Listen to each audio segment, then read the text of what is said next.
So I have 3:30, and so I'm going to jump in there and get started. And if we have a few more people who join us, they can join on. I want to just start at the very beginning and let folks know we are going to record this session. So I always think that that's helpful for folks to know that going in. You'll see the little recording light just went on. Also remind everyone to please mute yourself. We'll have some time a little bit later if people have comments or thoughts. We'll use the raise hand buttons. Certainly we'll use the chat feature, and you can unmute yourself when it's time to speak. On behalf of the co-hosts, Peter Taylor with Berkshire Taconic, Krista Collier with Northern Berkshire United Way, Ann Singleton with Williamstown Community Chest, and Liana Tuscanini with the Nonprofit Center of the Berkshires, and myself, I'm Candace Winkler, President and CEO of Berkshire United Way. We want to thank you very much for joining us today. I know that there is a lot right now in the world and our communities that is pretty distracting. And so I just want to kind of acknowledge that up front. I want to thank you all for being here. I want to thank each of you. We have a lot of folks from the nonprofit sector, board members, staff members. I want to thank you for everything that you've been doing for the last 10, 11 months. With regards to this public health crisis and then the resulting economic crisis, and with the social turmoil we faced as a result of racial inequities that have been in our communities, but I think were really highlighted because of George Floyd's passing. And now we're facing political unrest and some constitutional crisis issues. And it really has been, it's been a tough week last week, following a very tough year. And so I just want to thank each of you, the nonprofit leaders who have really pivoted and been remarkable in your response to all of these crises. I want to thank the funder of the community that's on here that I think equally has really stepped up to the plate and done things like dipping into their reserves.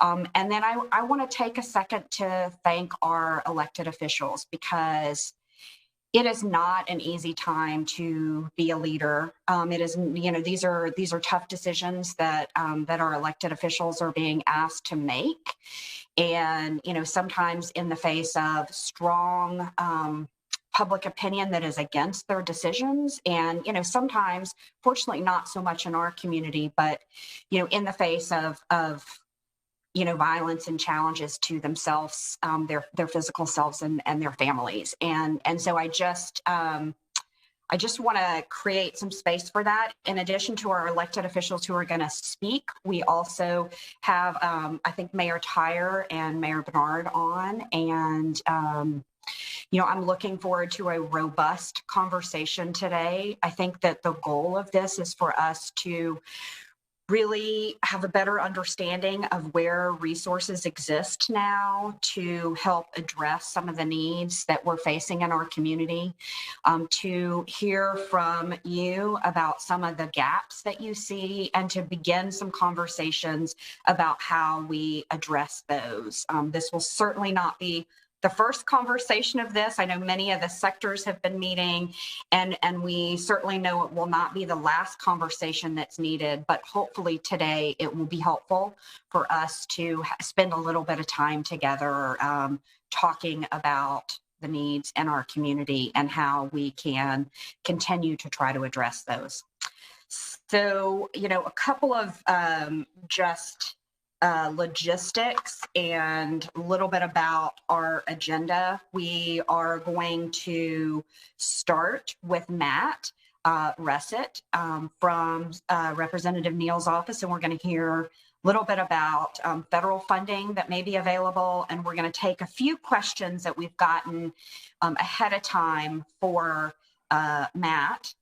And then we're going to move to the Berkshire delegation, and we're going to hear from each of our elected officials, hear a few minutes from them, and then we also have some questions that were sent in advance. And Peter Taylor and I are going to facilitate that along with Christina Wynn, who's on the call, who's my board chair.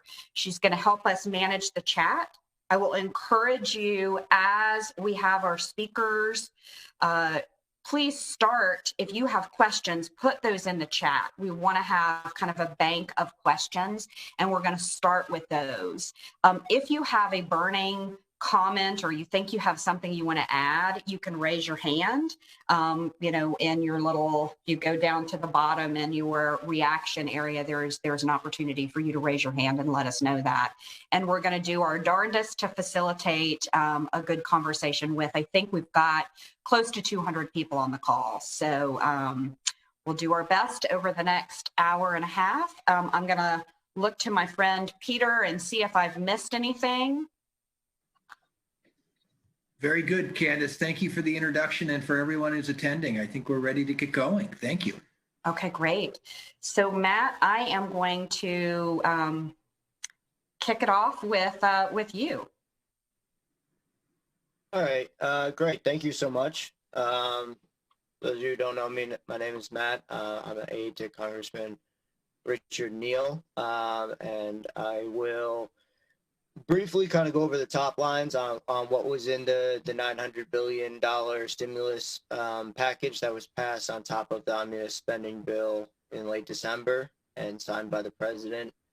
I'll do my best to keep it brief. I'll do my best to answer any of your questions. But I will say it was a 5,000-page document. And anything that I don't know, I'm more than happy to research, find an answer for you, and follow up offline.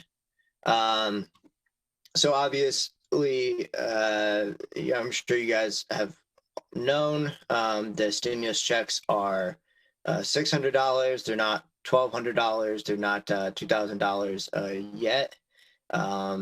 So the $600 individual stimulus checks are already starting to go out. Some people may have already gotten them.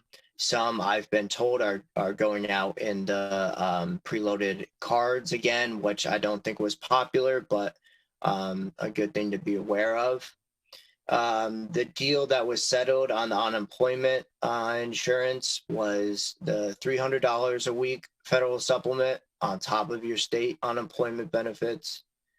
They've also extended benefits through the pandemic unemployment assistance. That's the thing that got the gig workers, independent contractors that weren't qualified for state unemployment, and that's extended through 11 weeks. So I know, unfortunately, some people hit the benefit cliff with that, but hopefully these start easing some of that. Paid family sick leave. It extends the refundable payroll tax credit through March 31st this year. Obviously, the PPP and EIDL loans were pretty successful and pretty popular through the CARES Act. They have allocated both money for both of those programs again, $284 billion for the PPP. With some minor changes, I think I should point out, it is, again, still capped at 500 or the industry level. For those going for a second round of it, it will be capped at, for businesses with 300 or less employees. Some interesting changes, which I think could benefit the restaurants, are for hospitality industries. Instead of basing your loan payment on 2.5 times of your payroll, your monthly payroll, they're going to go up to 3.5 times. All of it's still capped at $2 million as opposed to the $10 million that we saw in the CARES Act. So moving right along, There's, some more to it. Of course, anyone should feel free to reach out to our office. Every situation is a little bit different, and I'd be more than happy to work through specific questions that you might have.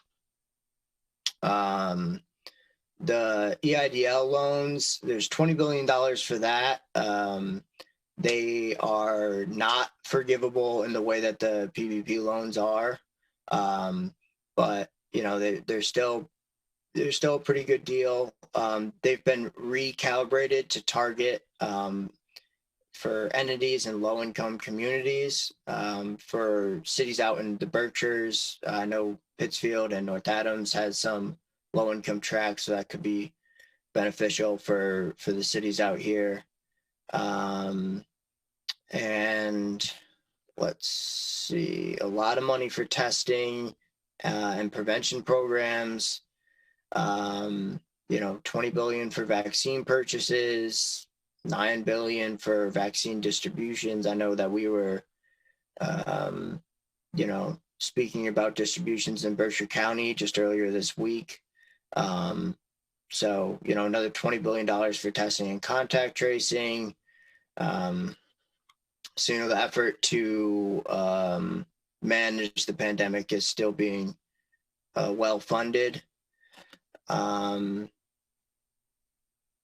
think the hospitals will be seeing some money, $3 billion for reimbursement for hospitals for the COVID expenses and lost revenues. Obviously, they're still taking a hit as we reach our second wave here in the Northeast.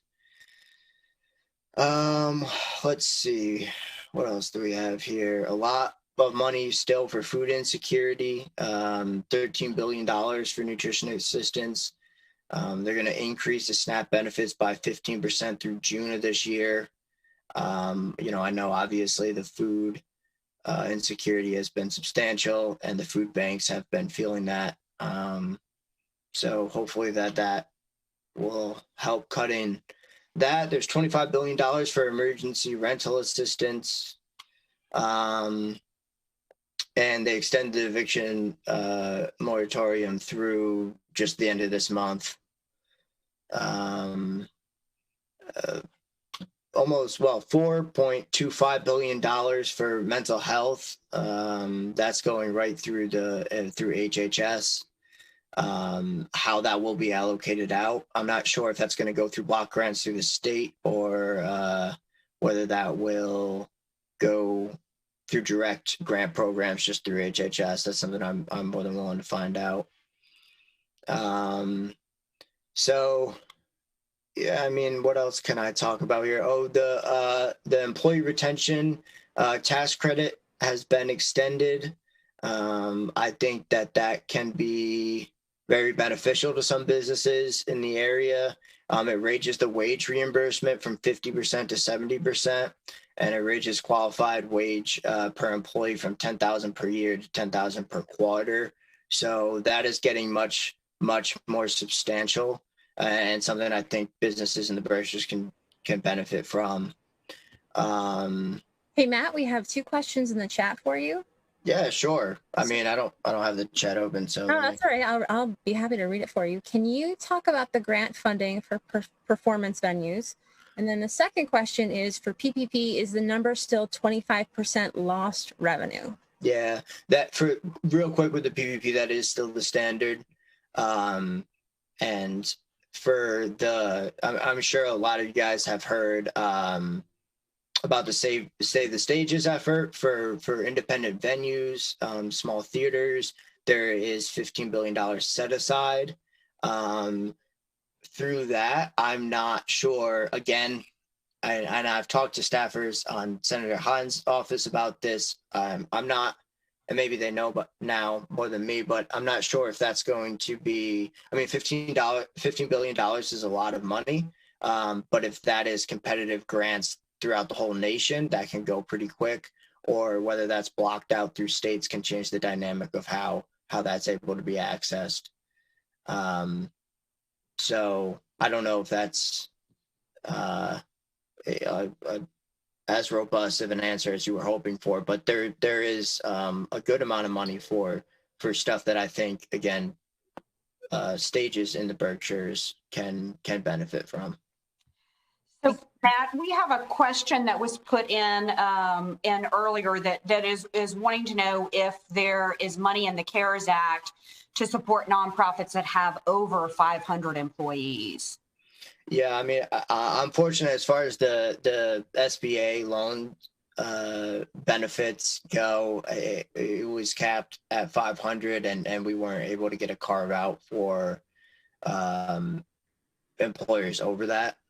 As far as what other benefits that can recognize, I mean, I'm more than willing to help offline for the specifics on that, but the simple question is, as far as participating in the PPP loans and the IDL loans, I don't think they will be able to, unfortunately. Another question for you, Matt. If you previously employed more than 300 staff, but now employ less than 300, can you apply for a second loan? Yeah, I mean, I would think so, because you have to, given the standards of the 8 weeks that you have to prove revenue loss, I'm sure that would also go towards how many employees you applied during the time that you're applying for the loan. But I would encourage you, we can work together offline, or if you talk to your local lending institution. I know a lot of people were getting these both directly from the SBA or through local SBA approved lenders. They'll be able to work with you to figure out the logistics on it. Thanks, Matt. Matt. This is Peter Taylor from Berkshire Delegation. A question for you. With the incoming Biden administration, any insights now on what Chairman Neal's priorities will be for any potential third federal relief package? Yeah, I think I don't know if Rep. Smitty is on the line, but he was speaking with Smitty just this morning about the potential of a $2,000 stimulus check going out. I think has increased substantially since we took the Senate seats in Georgia. Infrastructure, I think that the congressman has been wanting this for many years now. I think the possibility of that is real. Now, whether I think there's another stronger possibility of a stimulus where we have really addressed the fallout from COVID, and I think there will be another spending package to address sort of the recovery, and whether that is the same as an infrastructure bill or alongside of it, I don't know right now. So I think there's more possibilities for spending, and yeah, I think that's a very legitimate possibility. Thank you, Matt. So I'm going to actually move us along to the Berkshire delegation, which when we open the question and answer section does not prevent people from going back and asking Matt some additional questions. You have a little time maybe to think about that. But I want to take a minute. We did send out with the meeting materials an overview in some of the issue areas that many of us are following. Of course, we know that's not comprehensive, but we tried to pull out what we thought might be of most interest to you. But I'd like to have our senator and representatives take just a couple of minutes and address the budget, where we are now, any kind of thoughts you have. And I've got Senator Hinds, Representative Pignatelli, Representative Farley-Bouvier, Representative Marks, and Representative Barrett. If you all can kind of just follow one another right in that order, that would be great. So Senator Hinds. Okay, great. Thanks. Thank you very much, Candace, and United Way, and Peter, and Northern Berkshire United Way, Williamstown Community Chest, and Nonprofit Center. I think it's so great that we check in regularly. I think it was vital, the early and swift action, and it's smart and it's wise that we reconvene now to take stock and think through what are the next really big ticket items that we need to be focused on now that you have, I dare say, the light at the end of the tunnel. And quite honestly, there will be implications that we'll be living with for a long time ahead in terms of changes to commerce and travel patterns and vulnerable populations and working arrangements. And so, honestly, I feel like this type of a check-in will probably become a regular part of our lives in the period ahead. You're right. We just finished a budget. We just finished a 2-year session last week. We are quickly moving ahead into the next budget already. It's only 3.5 months away. And so it's also a good reason and a good time to check in on that front. So we can give you a quick snapshot, and I don't want to take all of the talking points, so I'll only maybe mention a few insights and reflections from the issue areas that you put before us. But it's also, I think it's a good time for, mostly I hope we're hearing from everyone here. And I do want to just say how great it is to see everybody. And this is exactly what I love about Berkshire County, is when you have 120 people on the call, and every single one of you are doing your best day in and day out to make sure our community is strong. So thank you to everybody. I think I'll go in order of areas where I think we're doing well and then move towards the areas where I still have serious concerns.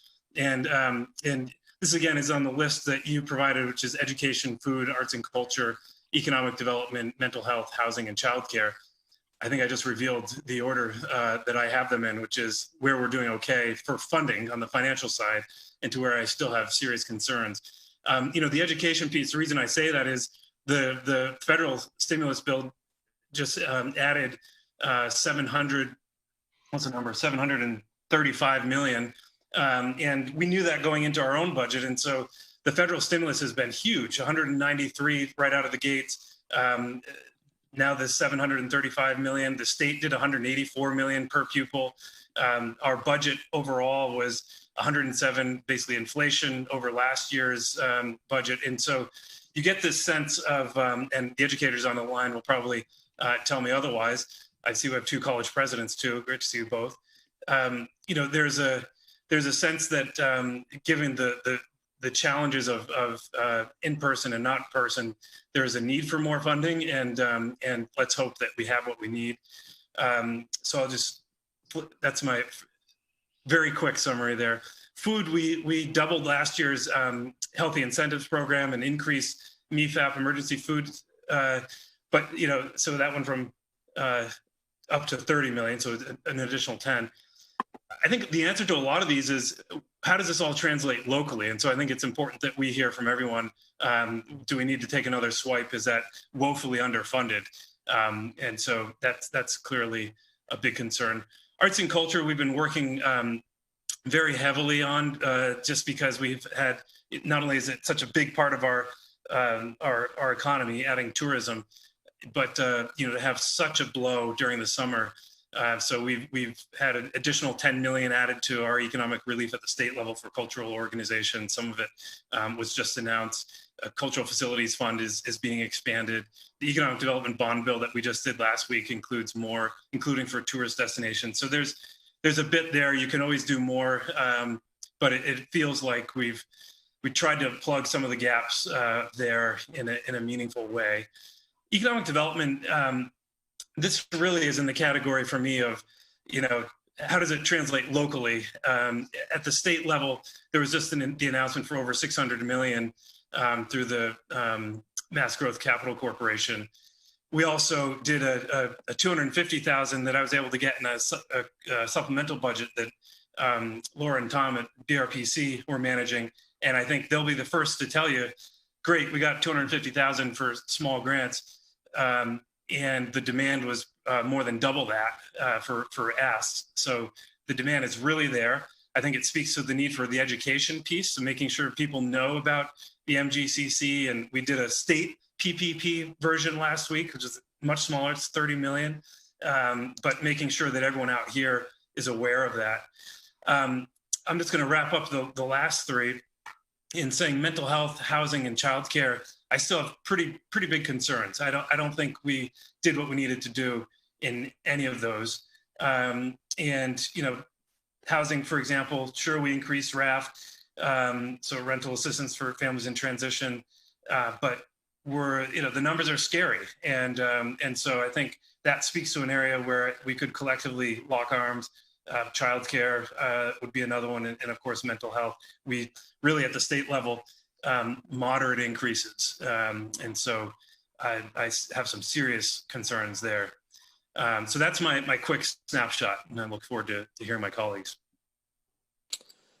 All right, thanks very much, Candace, and thanks everybody for joining us. I'm sorry we're out of time.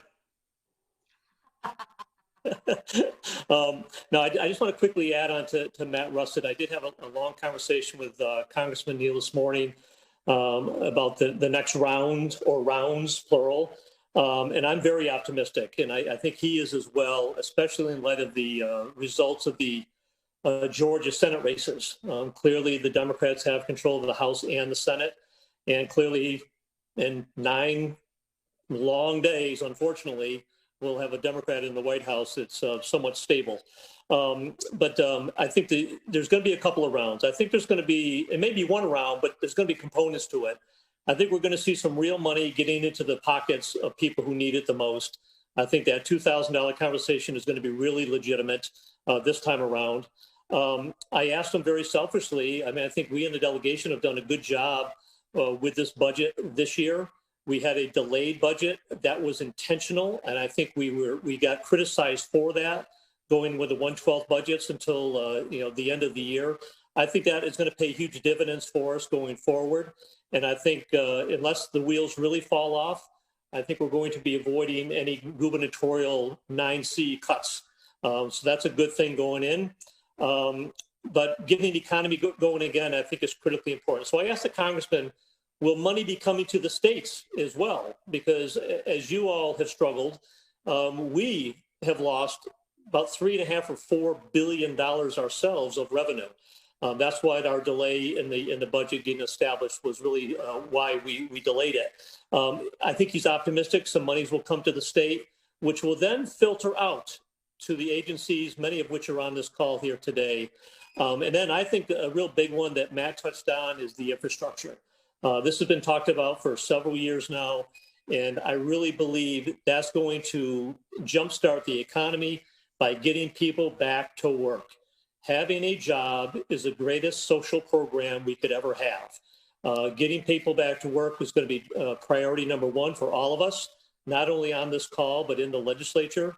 And as I said on our last call, I am still very bullish on the Berkshires, although it's going to be a challenge. 21 is going to be a challenging year. The delegation had a call with the hospital earlier today about the slow pace of the vaccine being distributed. The sooner we get vaccines in people's arms in the Berkshires, the sooner we can start planning for hopefully a more normal summer trade of travel and tourism and culture and the arts. So I'm very optimistic about working together with all of you and the delegation. I'm really, I'll say again, bullish on the Berkshires, and I think we're heading in the right direction, but we can't let our guard down. We need to remain vigilant. I think some folks have gotten sloppy, which is an example of our numbers going up. We're experiencing numbers higher today than we were back in March, April, and May. So I think people need to continue to be vigilant, and I think the next few weeks are going to be critically important because we had a Halloween surge, we had a Thanksgiving surge, which moved into Christmas, which moved into New Year's. We're starting to feel that all right now and have for the last couple of weeks. But the next 2 to 3 weeks, I think, are going to be a real litmus test of how quickly the Berkshires will come out of this. So I'm keeping my fingers crossed that we'll continue to be vigilant and do what we need to do. And sadly, for all of us elected officials, having to meet and greet people like this right now is very frustrating, but it's what we all need to do for the next couple of months. And then hopefully we'll get back to some normal. But I look forward to some dialogue back and forth with you folks today. And I'll leave it at that for right now. Thank you very much. Thank you, Representative Pignatelli. There's a question in the chat. I just want to make sure we don't lose it. So the question, there's two now, actually. The biggest impact for mental health is changing the reimbursement structure. And the question is, what are you all doing to affect change? The second one is, do you have dates on the timing and location of vaccines for those who are not in healthcare in the front line? Yeah, the first responders, EMTs, and firemen, policemen, I think they're being injected this week, if not next week. I think the next step will be congregate homes, like Berkshire Meadows, the nursing homes, assisted living centers. Hopefully, I see Ken Singh around there. Hopefully, BCR.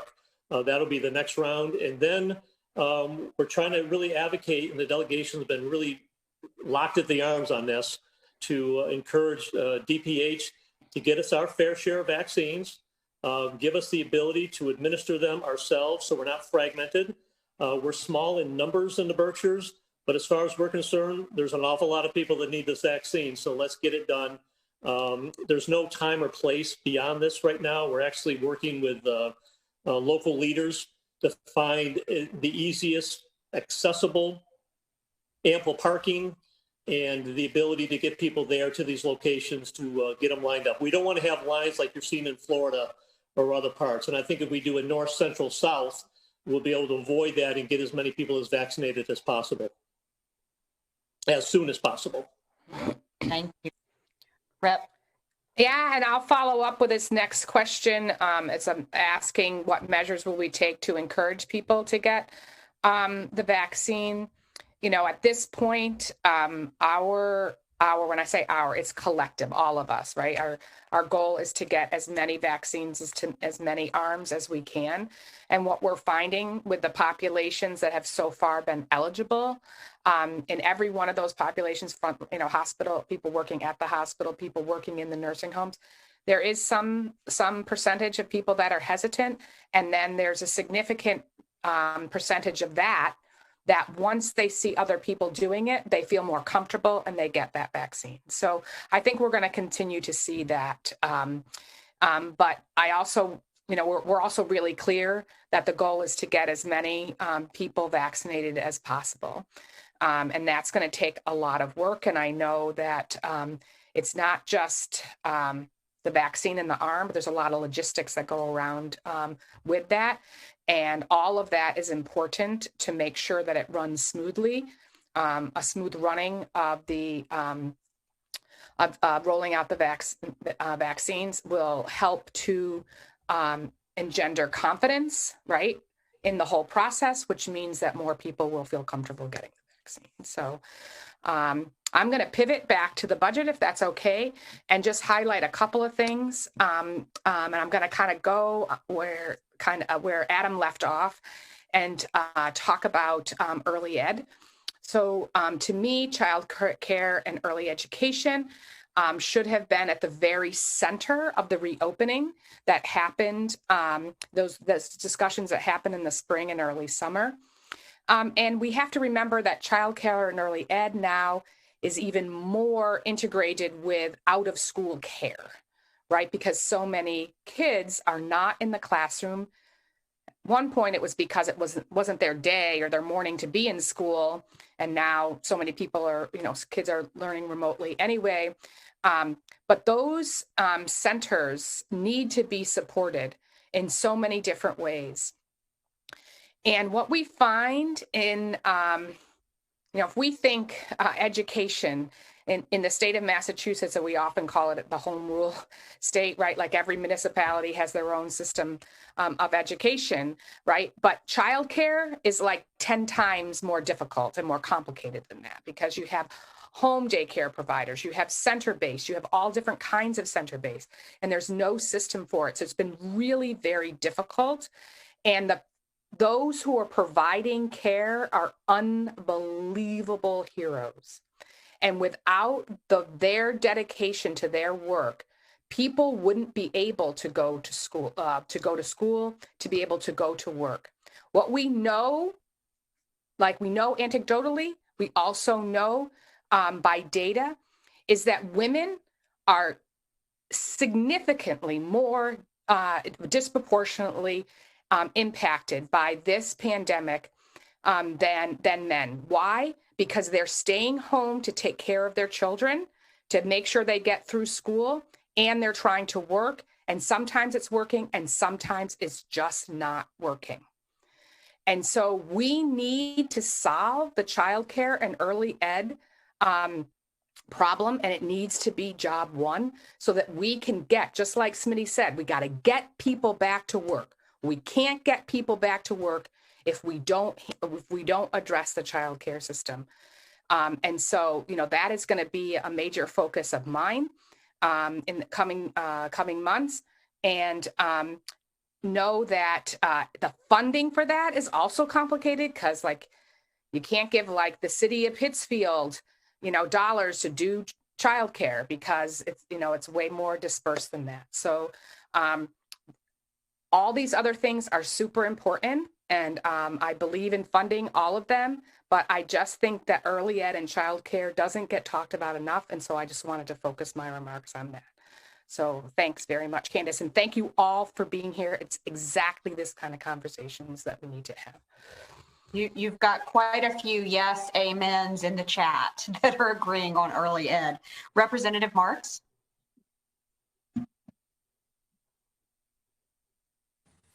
Hi, can you hear me? I'm here. I'm calling in from the car in the land of no internet and no cell phone service. So thanks for bearing with me. When I hear my name, it always takes me a little second to get back on board. So, thanks for pulling this together. Thanks for having us back here to offer an update. And I think it's important in my role as the chair of the redistricting committee, which I've been serving as for the last 4 years, to kind of give a final update on the census and talk a little bit about what I'm expecting with the whole redistricting process in 2021 as we move forward. And so the census put out, obviously people, I don't have to walk back through. We saw there were delays because of the pandemic, and the census adapted, and in some ways they did a great job. In some ways there's some questions, but one of the biggest questions we all have about the census actually revolves around the administration, and finally knowing who won the election, who is going to be sworn in a couple of days. The census, how that's going to be reported is going to be affected, because the outgoing president had some plans for reporting numbers that were probably not actually going to be accurate. He was looking to kind of skew the numbers and I'm going to say really bluntly, and act in a discriminatory manner against residents of this country. And in Article 1, Section 2, Clause 3 of the Constitution, which in 1787 called for this census process, it calls for a counting of every person in this country, plain and simple. And so the good news is the census recognized what was happening when they realized that Biden had won the election. They actually put out a message that because of the delays in the counting and the procedures they had to go through, that they were going to have a delay as well. The numbers are supposed to be reported to the president by December 31st of last year, and they felt it was going to take about 3 weeks longer than that to report the numbers, which by an amazing coincidence is January 21st. So we're looking forward to the census hopefully reporting numbers to the new president by the end of this month. And so the good news is the most recent estimate that I've seen that came directly from the Census Bureau, and again, this is only an estimate, so until we get hard numbers, we don't have real numbers to play with, but the most recent estimate was only off by 8,000 from the estimate we received in 2018, 2019. And so if that's true, if the count is only off by 8,000 people, the good news in that is it shouldn't affect the reapportionment process for Massachusetts. And to explain what that is, reapportionment is how the U.S. House of Representatives seats are reallocated. Now, Secretary Galvin, for whatever reason, I think is still having some leftover trauma from the whole Trump plan, and he has announced that he's ready to sue if the numbers come off significantly off from where the latest estimates were. So if we see a situation where Secretary Galvin mentioned like 400,000 people that Massachusetts is short, then expect that there will be lawsuits, because that obviously couldn't be accurate and would reflect some kind of a skewing of numbers in a discriminatory manner. We don't want that to happen. If the numbers that I've seen most recently, if they come off pretty accurate to what the actual census numbers are, then what we're looking at is in the state house, now all 160 House districts, all 40 Senate districts, all 8 Governor's Council districts, and all 9 U.S. House of Representatives districts will have to be redrawn, and under our state constitution, they have to be drawn in the year following the census. So we have to complete this process in 2021.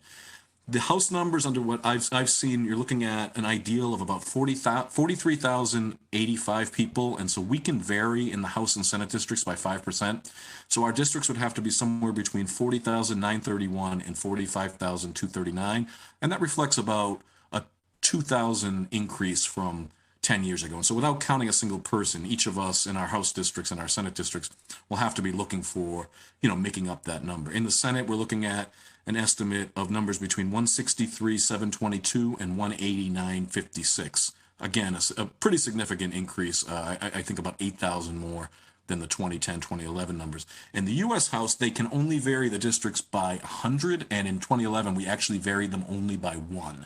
And so we're estimating that those districts will be right around 765,953. And so what that means for us out here in the Berkshires is, I think this isn't going to come as a surprise to anybody. The growth in our population doesn't exist. So our population has actually declined in Berkshire County. The latest estimate was about 3.5% decline. And when you throw in the rest of Western Massachusetts, every sector of Western Massachusetts is either in decline or very slow growth. There's some areas where there's very slow growth, but well under the state average. The state average was estimated at about 5%. And I don't think anywhere in Western Mass is doing better than like 2%. And so that means these districts that each of us have to represent and get around to our constituents are going to get larger. And I feel bad. I see Senator Hinds. He's not shaking his head, but I know what he's thinking. He represents 52 communities now. How many more is that going to be? Congressman Neal is at 87 right now. How big can some of these districts get? And it's something that we all have to think about as we move forward. Because now when these districts are law by the end of this year, they're going to be in place until 2030. But if these trends don't change over the next 10 years, you're talking about at some point it becomes unsustainable. At some point, half my district right now is Franklin County. At what point do I no longer serve as effectively a Berkshire County rep? And the same thing for Western Massachusetts. We have 19 House members right now. The city of Boston has 19 on its own, and Boston has grown significantly. So something, as we look forward, as we consider all of the issues right now, but as we talk about also reopening and then rebuilding, Berkshire County has to take advantage, if there are infrastructure bills, specifically telecommunications and transportation, we have to find a way to stop this loss of population, because at some point it's going to put us in even more of a disadvantage. We're getting funding for programs, having our voice in Boston and in Washington, taken seriously is going to become really, really difficult. I think that's a pretty thorough telling of the census and the redistricting process, but I'm obviously happy to answer questions. And if there's something happening in the chat, I can't see anything on my phone, so sorry. Thank you. Thank you. That's great. And we'll pick up some of the chat comments, continue to put those in, and we won't lose them. But I do want to go to Representative Barrett, and then we'll pick up the chat and some questions that we had that were submitted early. Well, thank you for having this today. It's on January 1st, this seems strange when I stopped to think about the job that I'm now in. This is my 6th decade in public service, and I never thought that I'd see what I'm seeing today in our country, in our world, and all about us. Raging pandemic, and I sometimes question myself how I got back into it, but it feels good because of all the jobs that I've had in public service. This is the one where people are in need greater than at any time that I've served over the past 40 plus years in this office. When I stop and I think how we have to work so hard on the unemployment issue, and many of the people that are receiving this are also seeking services for many of the organizations that are on this phone call today, the food banks. My God, I never have seen lines this long in North Adams and in other communities in the Northern Berkshire area that I represent. It's just, and people who I never expected to see there. And the calls that each one of us get as representatives and the senator, because of the problems with unemployment now. They've gone 6, 7, 8, 9 weeks, sometimes longer, because of the identity theft that's going on out there and the problems that we have to deal with. the education problems that we're dealing with at the local level. The cultural institutions, Representative Pignatelli and I, in our respective districts, have had to talk about how do we keep these cultural institutions going and the amount of money that comes into the county. Many of them supporting the agencies, again, that are on this call, employing so many people here in Berkshire County, the impact it's had on Williams College, MCLA, Berkshire Community College, our educational system. We've talked about early childhood education, you know, and as someone who was a former elementary teacher for 14 years, I recognize the importance of this, and as do the others. But Representative Pignatelli brought up another point too, is that, you know, we are transitioning now over the past 10, 11 months now. It's entering its 11th month, I guess, of when all of this started. We have gone through basically a holding pattern. This is the time now that we have to move forward. We cannot talk about holding patterns. And the big question, and I've written about it several times, is how do we get from here to there? And that there is when we're going to be vaccinated, when we can start getting back. That is a problem that each one of us as a legislator faced about. We had a rather heated conversation this morning among us and Berkshire Health Centers.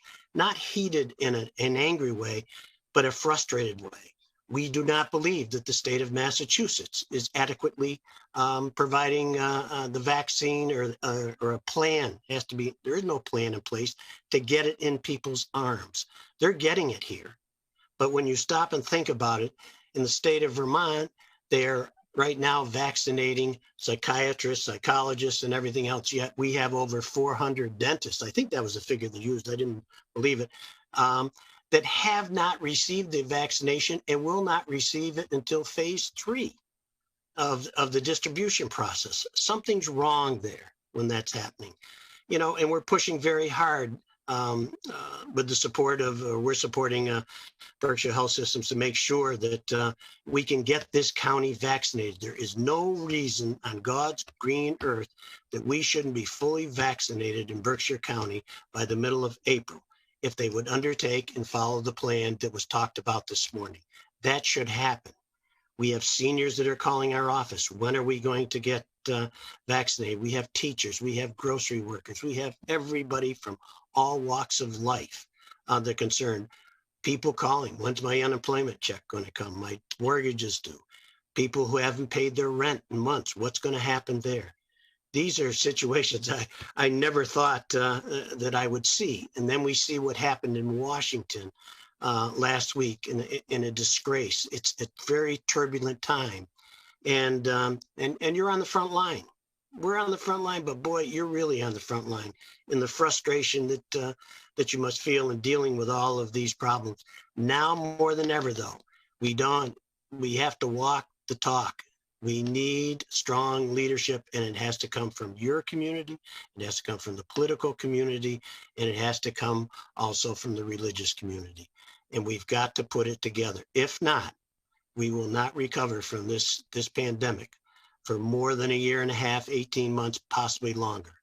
And it's critical. I know Matt touched upon it and Smitty touched upon it. If we don't get a real stimulus package and get it soon and out into our economy to rejuvenate it, that's even going to cause greater harm to us. And I'll tell you another thing too that we found out during this entire situation with the COVID and other related issues is that we don't have a decent broadband service in this county. The state of Massachusetts has spent over $120 million to bring out the middle mile and the last mile and this mile and that mile. And guess what?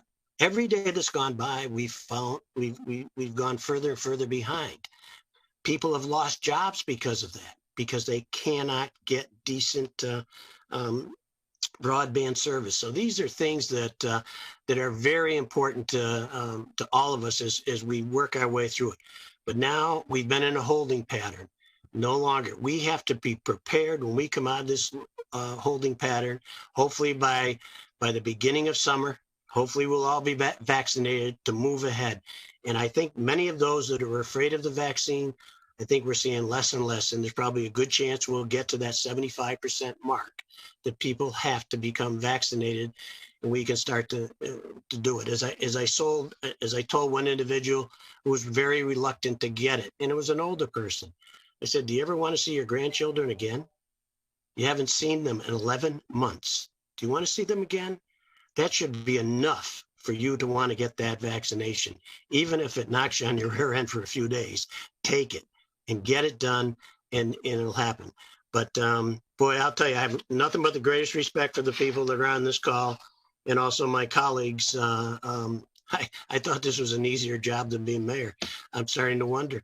But it's, at any rate, we're there to help you in any way we can, and certainly answer many of the questions that you have. And I'm sure from your constituency, you're hearing when am I going to get vaccinated? So we're working on that. I can guarantee that. So thank you for having us all here today. Thank you, Representative Barrett. We have a couple of questions, but I just want to pause and see if Peter or Candace wanted to throw something out. Yeah, thank you, Representative Barrett and all the delegation. We do have a number of questions that came in advance of the session. The first one is from Kelly Pizza from Dalton Council on Aging, and it's about senior transportation. Kelly wrote, due to COVID, ridership is down, and it's costing more for councils to provide transportation. What support is available to cover this loss, if any? Well, I'll just pick up on it only because the last one, the support is going to come from the stimulus package that's going to come from Washington, hopefully. In this stimulus package that just came out, there was money in there to help cities and in states and smaller communities. That slug of money has to really come from there, and then it will come from the state government, which has started to fund this transportation more. But that's why everything is so contingent on the stimulus money coming from Washington, and the state getting it into not our arms, but into the local constituencies that are out there that need this. So there's many little things that was just mentioned. How many people are really thinking about senior transportation, how they're losing money and all this? But those are the issues that are being hit right now and have to be addressed. Thank you. Two questions on the same topic. Both recognize the continued priority for funding basic needs, but the question really is focused on what supports are out there for frontline workers who are experiencing greater stressors, and teachers outside those that are most vulnerable. Are there items in the state budget that you can point to that really are focused on frontline workers and teachers in terms of mental and physical health? Go ahead. Somebody else can go ahead. Paul, you were right after me if you want to jump in. If he's there. If not, go back the other way. Tricia, you're next, I guess. I guess I'm trying to understand that question just a little bit more about what you're asking about, what kind of help there is for teachers and such. I mean, like in the profession of teaching, we're trying to get as many dollars into the school systems as we can, so into the districts as we can, so that they can be supported, within their districts. And certainly education, I would say that K-12 education has received the most attention in this. So I think that's what people are asking when it comes to teachers. And then, when it came to other essential workers, I mean, for example, in grocery stores, there was a big push to say to the grocery stores, and it did work with some of them, you need to give bonus pay to these people that are working for you. And that did work in the early days of the surge. And then, they seem to have kind of cut that back. I mean, not really sure who made more money than grocery stores during the spring. And so I think it's about that. But, I'm going to go back and say, all these families that are working on these essential jobs, sorry, I'm going to bring it up again, but, childcare is one of the big stressors, and we do so very little to support childcare. And if I can just quickly jump into this very, very quickly, the legislature at the end of the year, we passed a pretty significant healthcare bill, which included telehealth. So folks who were, tied to their jobs, or if they're lucky enough to have two jobs this time of year, or childcare like Tricia says, you don't have to actually go to the doctor. You can actually call them up, and the doctors are being reimbursed accordingly. So I think that's going to be a big help as well. We just saw recently the Breen Center open up a house up in North Berkshire. That was a long time coming. So they wanted to have it open 6 months ago, but the state was slow to pull that trigger. So I think that there's a lot of services that are there now that need to be amplified. But some of the things we did in the healthcare reform bill are going to make it a little bit easier for folks to access their healthcare providers. Thank you both. A question came in this morning in terms of what the delegation or the state can do to help nonprofits access PPE. I'll jump in and answer that if started off. Talked to Matt today to take that message back to Congressman Neal so it's on their plate, because it really has to come from the federal level. In the state, as it was mentioned earlier, we were short this year $3.5 billion, I believe, and we used half of it from our reserve funds to fund that. Everything is contingent upon the next, and possibly beyond that, as Representative Pignatelli mentioned, of getting these stimulus packages. That's why the both of us tried to get in line for cultural institutions, for restaurants, and further on down the line, other reps saw that what we were doing and put forth bills to deal with nonprofits in helping them either through grants or loan projects. The governor just came out with another package to help small businesses, $69 million 2 weeks ago. And you know what?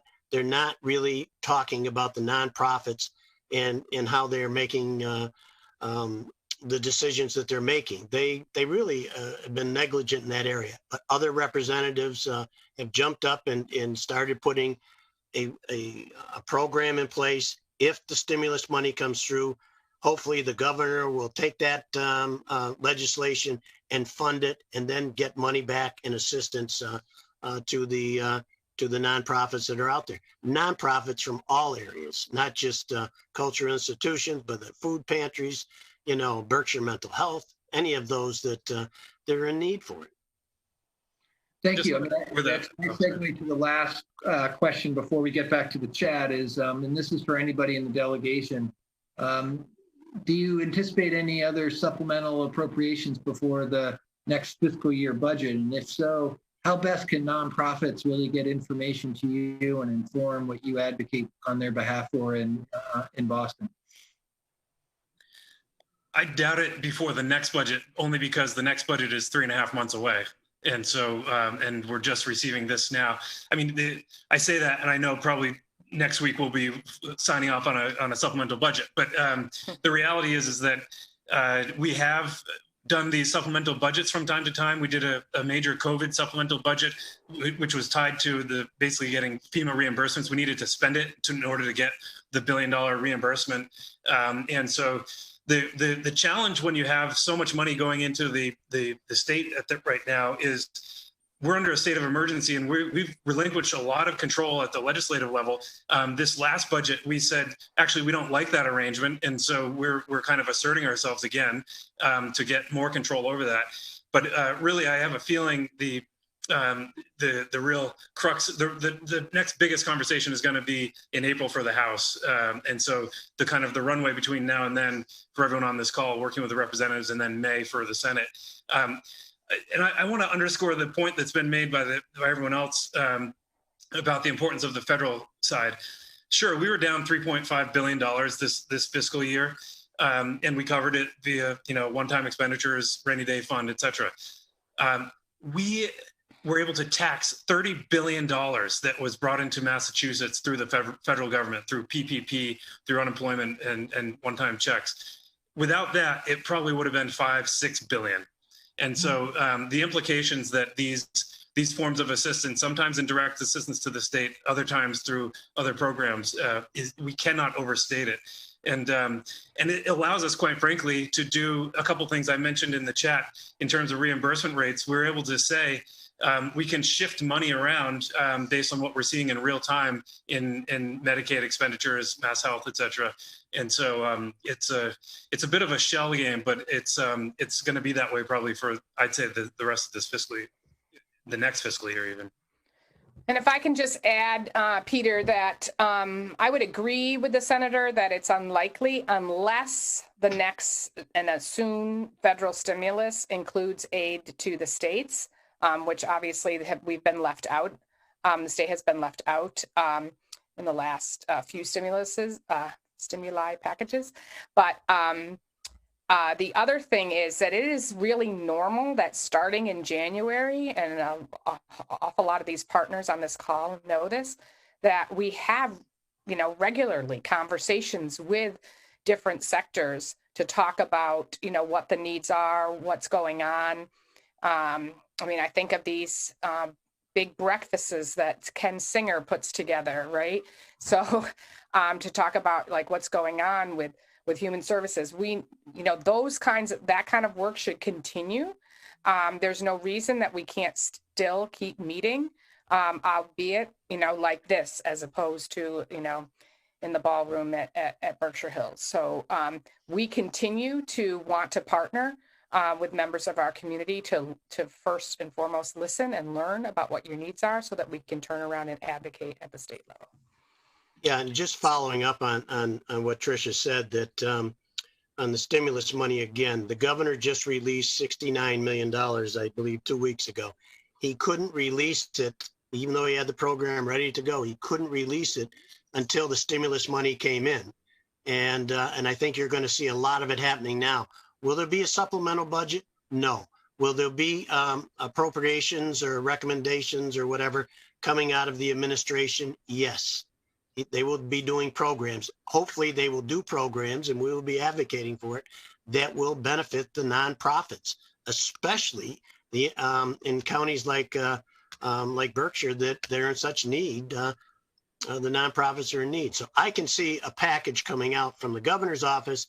If the stimulus money comes there, it's going to address the question of funding for nonprofits. And just quickly, keep in mind, folks, that the governor's budget, his own budget, House 1, comes out in the next 2 or 3 weeks. So that'll give us all a pretty good idea of what he foresees as the revenue drivers and the budget picture for the next 18 months. So then it comes to the legislature to do their work, but we'll at least have an outline of the governor's thoughts in the next couple of weeks, probably by the end of this month. So I want to pull a couple of comments up from the chat, and then, I think we can open it up and see if people have any sort of live comments they want to make. But just a couple of things to pull up. I know Kelly Marion and Ann Nemitz were, really appreciative. I think the efforts on behalf of childcare. There's a call saying we really need to look and make sure vaccines are getting to our teachers. I think there still continues to be expressed in the chat, some concern about internet speed and accessibility and the impact that has on our students that are by and large learning remotely. We did have one question with regards to the childcare space that was asking about whether a childcare stipend would be helpful, that would enable parents to be able to work. Kind of the articulation that some childcare facilities may need infrastructure dollars to be able to serve the number of kids and the health guidance that we have around how many can be in a space, and also a question about tutors. So I don't know if any of our elected officials want to speak to any of that. Well, I'm happy to jump in there, and I'll say yes. Like, all these things are necessary, and it's conversations with the providers, advocating and like really drilling down to say what the needs are. And then us as a collective going to the state and say, this is what we need in Berkshire County. We need to, I don't know what it is. I'm going to just make this up, but like, we need more broadband capacity at the Boys and Girls Club or at the Lenox Children's Center so that kids can be working there and have enough people online to be able to do that. Or whatever the needs are, we need to be able to really understand them as a collective so that we can get the funding necessary to be able to provide that funding. So this is what we do best in the Berkshires, is come together and bring all those individual needs into a collective and advocate for it. So yes, and please, let's keep working together to make sure we can advocate for those. And Candace, if I could just quickly add to that, I think the Berkshires, we should just lean back on what we do best. And I would encourage everybody to get creative. We got to think very differently during this time and the next year or so. Adam and I, we worked very hard. There was a business in South Berkshire County that was having daycare issues. They were on the front lines of this pandemic vaccine. They opened up their own daycare. So they got creative. That's something they didn't want to do, but they were almost forced to do it so their employees could actually get to work. They could not work from home doing the work that they were doing. So I think I would encourage you all, let's get creative. Think very differently than you ever have before. I look at what some of the theaters, Berkshire Theater and Barrington Stage did this year. They probably didn't make a plug nickel of profit, but they got creative and they delivered a service that we also desperately need. And so whether it be childcare or remote learning, we just have to get creative and think outside the box. And that's how we're going to survive this initial last phase, hopefully, of this virus. We have a question about from the diaper project about the status of diaper waiver for low income people. Smitty, you're the guy on this one. I've never been told so I'm the diaper guy, but we file a bill to have diapers become a benefit through the programs that we have. We got a lot of traction this year. I think it's a bill that we'll file again this year. We can build that coalition. I'm just amazed. My kids are older now, and I didn't realize how expensive diapers are on a monthly basis. So this is a benefit that we have to try to deal with and recognize. That's an additional expense that, it's got to be covered. So I hope we can build a bigger coalition than we did this past session, which was bigger than the previous one. But this is something we definitely have to pay attention to. Looks like we have another question about the broadband expansion committee. Is there already an existing committee? Let me jump in on this because I love to talk about my favorite company, Charter, Spectrum, whatever they call themselves these days. There isn't a committee, but each community has more power than legislators do in that they are the issuing authority for broadband licenses and things like that. And we have, in my office anyway, have just had a terrible time with the communities that I represent, getting them to put in hotspots for kids so it's closer to their homes. Very difficult to do. Have not received a lot of cooperation from the Mass Broadband Institute, of which the taxpayers basically have paid for all of it, if nothing else. And it is a big issue when you see people or kids having to go down to at night. They wanted them to go down to the local Cumberland Farms and they would put up a hotspot there instead of going up their road a little bit or trying to be as helpful as possible. All I can tell you is in the last year, Spectrum stock went down to 300 and something a year ago when the pandemic came out. I think it's close to $700 now a share, and they can't come up with money to help communities with it.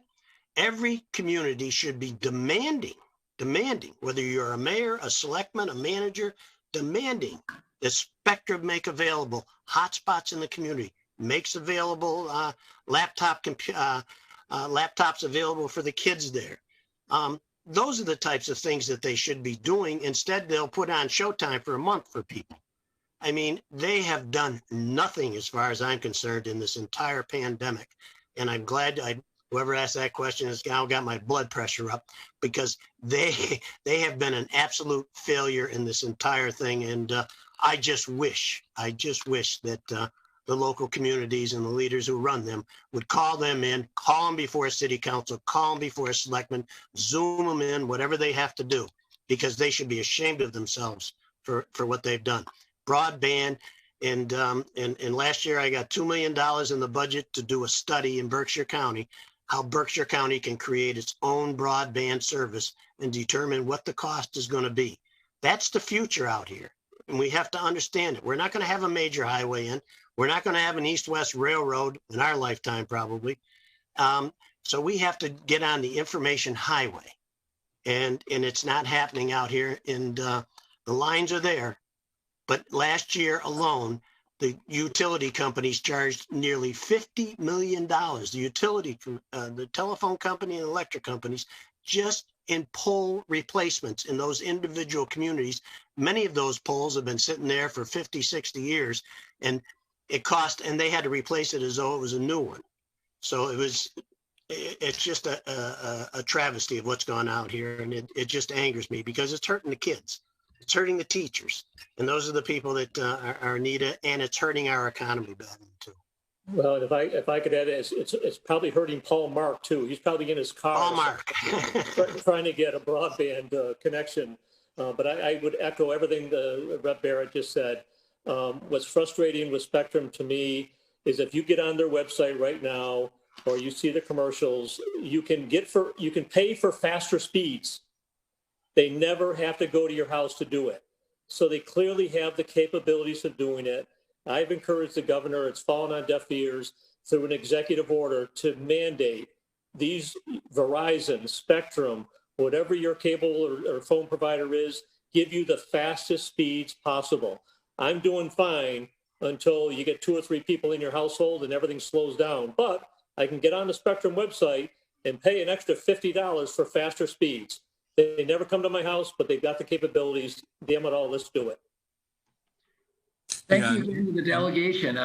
Lots of energy on those last couple of comments. So let's take that energy and open it up to the nonprofits on the Zoom in terms of comments that you have that you want the delegation to know, or also there are a number of funders on the Zoom, and we're in the process of trying to think together in terms of how we can support your work. And so there are 3 questions that we offered up with the agenda that I'm going to refocus this on. One is, what are any other comments you want the delegation to know? What are some emerging gaps that you're seeing that are not covered by government resources? And then the third framing question is, any suggestions, insights on collaborative strategies that we might consider together to help address gaps that you're seeing in your work? And so those are the 3 questions. And I'm just going to first turn to Alana at Vim, because Alana had her hand up first, either in response to one of those questions or another comment. Alana, you're up. Thank you. And thank you to everybody.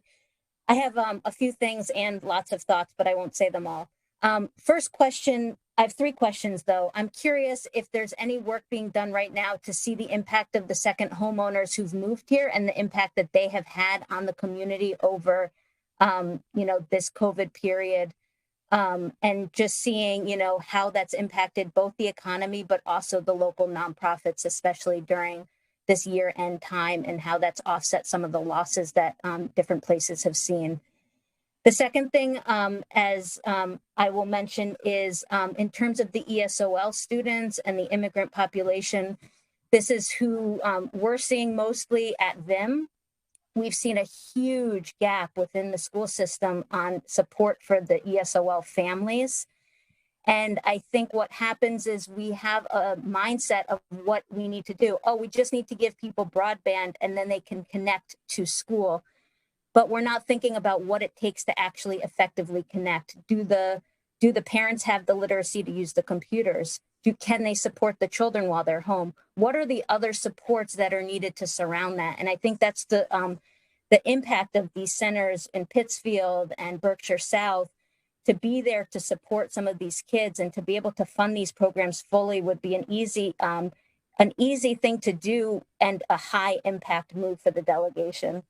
And then the final thing is, in terms of economic impact, Vim did that with parents this summer and this fall with the help of some of the mass COVID funding, and actually gave stipends to parents who had young children, which they were allowed to use for childcare, camp, or to help them offset some of the lost income. And it was extremely impactful. So I think it's a great suggestion. And finally, collaboration is the best thing about the Berkshires.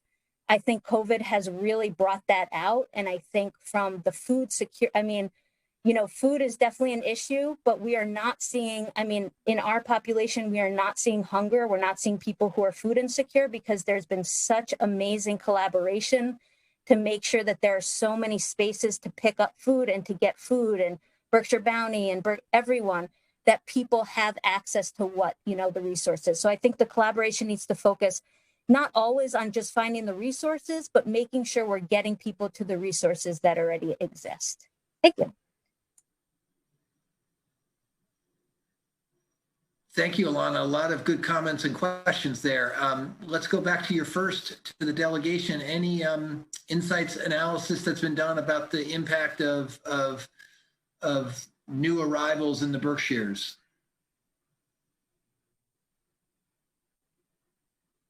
I said I would actually be interested in the funders to see what they have found from the second homeowners or the new arrivals, to see if they've engaged with you. I think that would be our first indication. And so I can just briefly touch on that, you know, Peter, with some of the work that we all did, the co-host in this with the Berkshire County Emergency Fund. We certainly did see some support coming in from second homeowners, from folks outside of the community. We have not done a comprehensive analysis of that, but I will say that we certainly did see some gifts coming in from folks who have a primary home somewhere else, and many who maybe were spending the COVID months, you know, the spring and summer here in the Berkshires.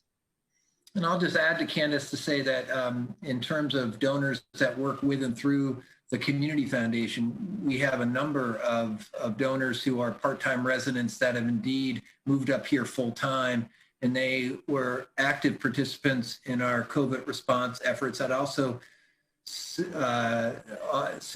offer up that we had a number of donors to our COVID response funds that did end up starting new donor advised funds at the end of the year. So I think that is indeed, as you say, Representative Bouvier, an indication of their commitment to the region and wanting to give back.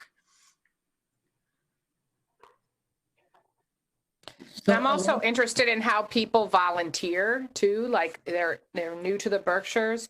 And, you know, we certainly knew early on that an awful lot of our volunteers are retirees and maybe hesitant to be out there. Given COVID, and, you know, places, for example, as our food pantries, our feeding programs, you know, our community suppers, are people participating in that. So I'm not sure you'll have the answer, but I know United Way is trying to also do like a volunteer. Yeah, I do think that we have seen, you know, quite a few individuals, and, you know, in populations that were second homeowners, and also populations who, you know, live here full time, who were interested in volunteering in a safe way. And, you know, we've recently launched at Berkshire United Way a new volunteer portal center. I know also the nonprofit Center for the Berkshires also has a volunteer site. We've been working very collaboratively on that. Just a shameless plug that on this coming weekend for Martin Luther King Day, we're going to have about 100 volunteers who are going to help us pack 19,000 pounds of food that will then be distributed on Monday, Martin Luther King Day. We're going to have about 1,000 bags that are going to be distributed throughout the county. So that will be a big volunteer effort, and you can go to berkshireunitedway.org to sign up. Wonderful example of people coming together. We've got a couple other participants with their hands up. Ken Singer. Yes, hi, thank you very much. A quick question for our delegation.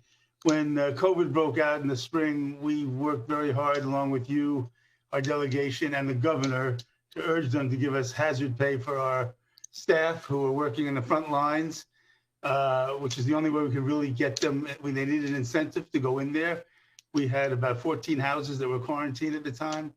And now we're back there again, where we're starting to have many houses quarantined. And we are looking for the same kind of thing again, and we have had no response. And I wonder if there's any thought that we need to do something for our staff.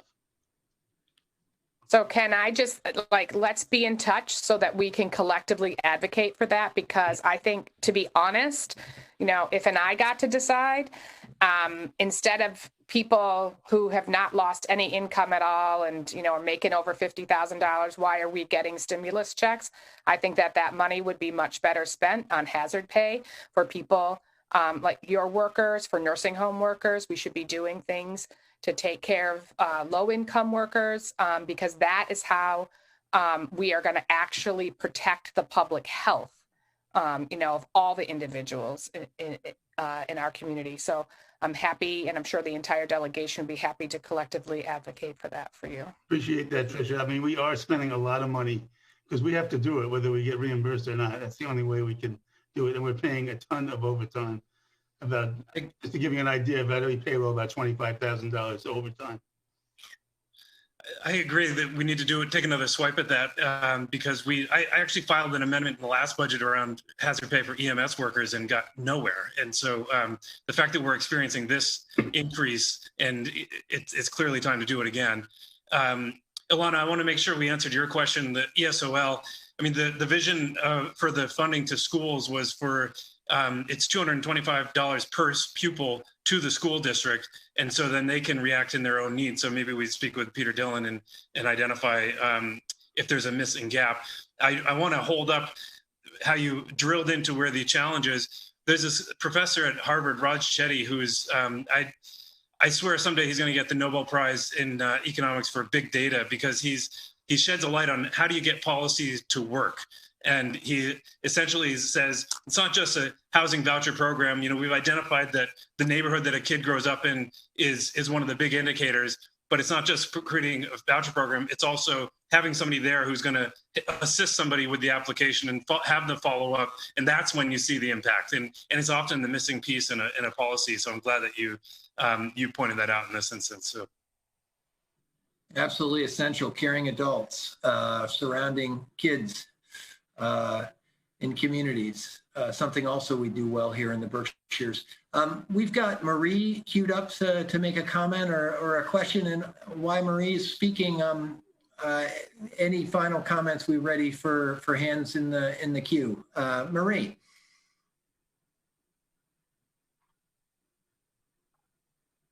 You're on mute.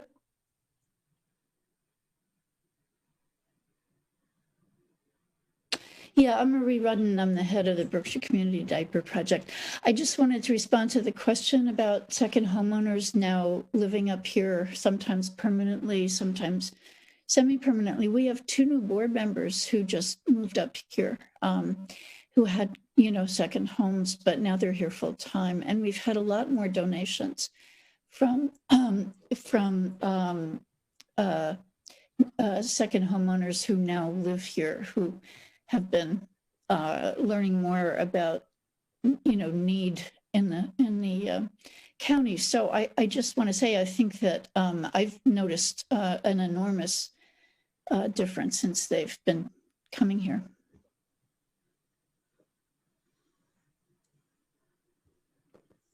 Thank you, Marie.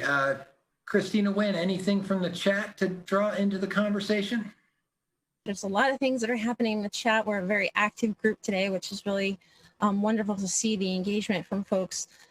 There are some questions of, I think, around hazard pay. I think we covered that. So thanks to the folks that have asked and those that have responded. There's a question I'd be interested in hearing about funders and how they can imagine encouraging, enabling collaborative initiatives to access funding for programs like food, childcare, for example. So a question to the group.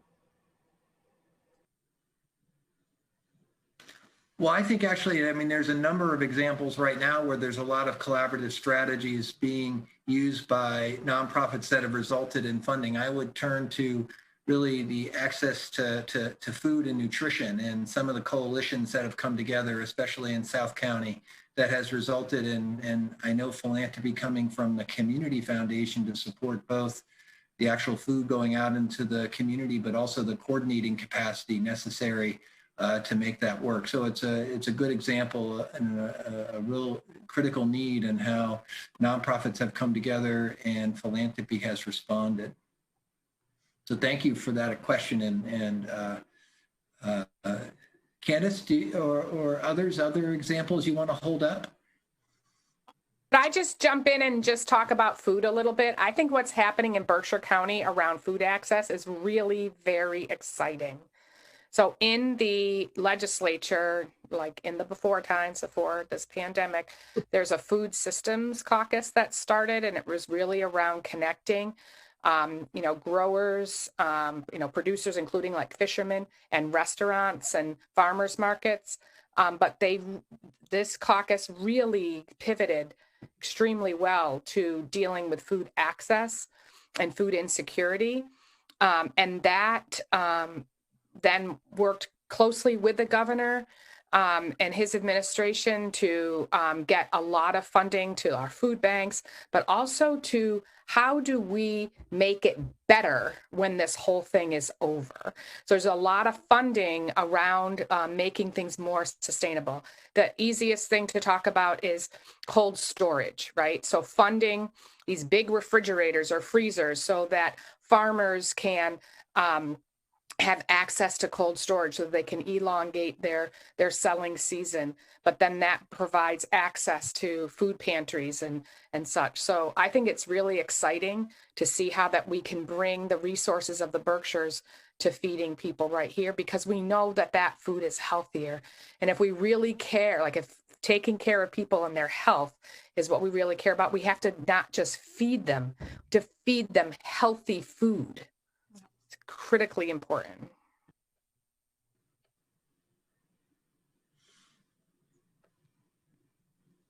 Thank you, Christina. Any other comments from the chat? We have some good news. We have a new nonprofit that's joined us today, Berkshire Academy for Advanced Musical Studies. They're serving students. It's free tuition, so check that out if you have some time. And then we have a question. Has anyone actually gotten a payment from the first round of the Payroll Protection Act grants funds just yet?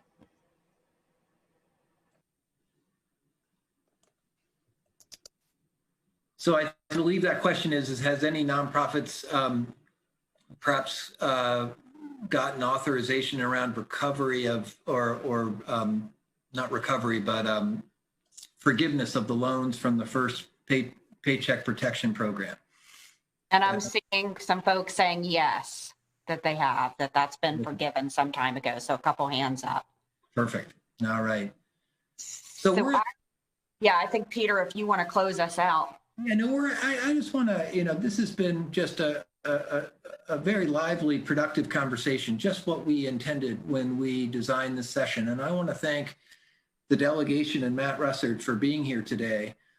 Your leadership is so important, and your advocacy really makes a difference here in Berkshire County. So thank you for sharing your afternoon with us.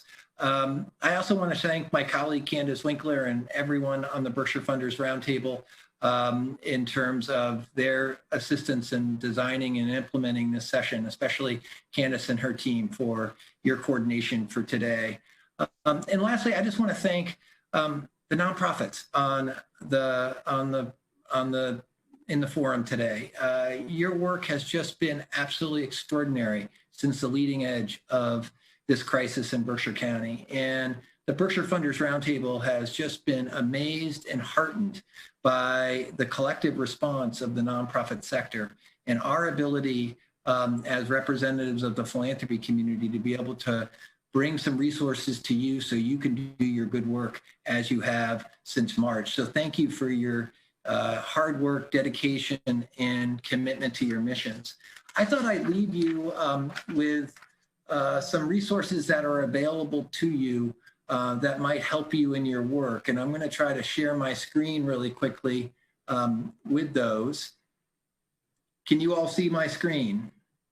Yes. All right. So I just wanted to share some resources. First, the Community Foundation has joined with 14 other community foundations across the state to bring together resources to help you as organizations respond to the challenges you're facing due to the changes in your operating environments in terms of the pressure points that you're facing around fundraising and operations and looking at your internal systems and supports that you need to be able to carry out your mission. And so every month for the next 6 months, we're going to be offering together, the Coalition of Community Foundations, 4 to 5 programs that have been identified you first through surveys and then through other means in terms of what is keeping you up at night. And so this slide shares the programs that are being offered into February.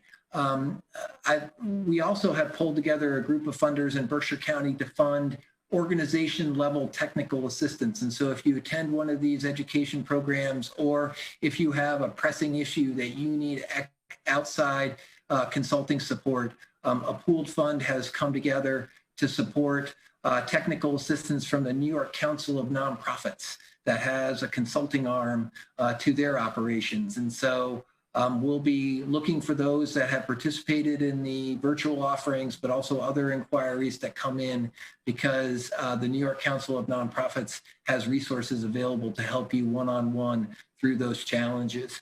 The last item on this slide is really holding up an existing program of Berkshire Decana Community Foundation. That is the Neighbor to Neighbor program. We have a hardworking network of over a dozen organizations in Berkshire County that are on the front lines, and we have resources that we have pulled together from our donor community to help those nonprofits provide individual assistance to those that are most vulnerable.